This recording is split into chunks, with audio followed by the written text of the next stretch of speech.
और जियो के कस्टमर्स गौर से सुनिए, वीडियो को शेयर कर दीजिए। क्या आपके पास भी एयरटेल या जियो सिम है? अगर है तो कमेंट कीजिए और बताइए, कहीं ये कंपनीज हमें बेवकूफ तो नहीं बना रही है? जी हां दोस्तों, क्या आपके इलाके में इंटरनेट फैसिलिटी है 5G की रफ्तार से? क्या आपके इलाके में इंटरनेट चल रहा है? बताएं।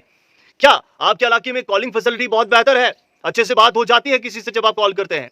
ये जरूर बताइए। या फिर आपको भी बड़ी बड़ी कीमतें वसूली जाती हैं सिर्फ और सिर्फ रिचार्ज के नाम पर?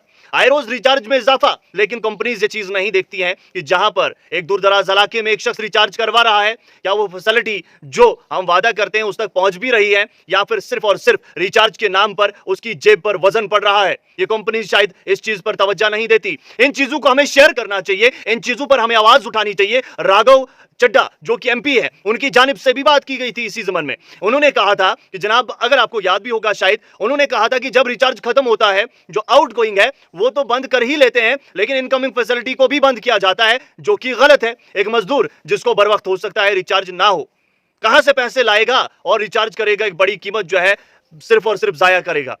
तो क्या उसकी मजबूरी का आप नाजायज फायदा उठाएंगे? किस तरीके से आप बड़ी बड़ी कीमतों को रिचार्ज के तौर पर वसूल रहे हैं, मजबूर कर रहे हैं आवाम को? जिस शख्स के पास कीपैड वाला फोन है, वो शख्स कौन सा इंटरनेट यूज करता है जो उसे इंटरनेट की भी कीमत देनी पड़ रही है? किसी को आईएसडी तो किसी को कुछ बोल के आप जो है वो तमाम चीजें वसूल कर रहे हैं। मुझे तो लगता है जिस कस्टमर को, जिस शख्स को जो चीज जरूरत है उसी के हिसाब से रिचार्ज होना चाहिए, और कम अज कम चीज का भी ध्यान रखा जाना चाहिए। लेकिन कंपनीज जो है अब तो बहुत कम रह गई है। यहां पर तो एयरटेल और जियो दो ही चीजें हैं, दो ही सिमें हैं। और जम्मू और कश्मीर के ऐसे कितने इलाके हैं? कहां से आप देख रहे हैं? आप हमें बताएंगे कि आपके इलाके में इंटरनेट फैसिलिटी है या फिर सिर्फ नाम की? क्या आप भी इन कंपनीज से तंग है या फिर सिर्फ मैं ये बातें कह रहा हूं? ये कमेंट में लोग बताएंगे, ये उनके शेयर्स बताएंगे जनाब, किस तरीके से लोग इस वक्त निराश हैं। लोगों की जेबों पर असर पड़ रहा है। लोग रिचार्ज कर नहीं पाते, लेकिन मजबूर हो जाते हैं, क्योंकि उन्हें भी अब जमाने के साथ साथ आगे चलना है, और इसी चीज का फायदा जनाब आप उठा रहे हैं, जो कि सरासर गलत है। मुझे लगता है कि जनाब सबसे पहले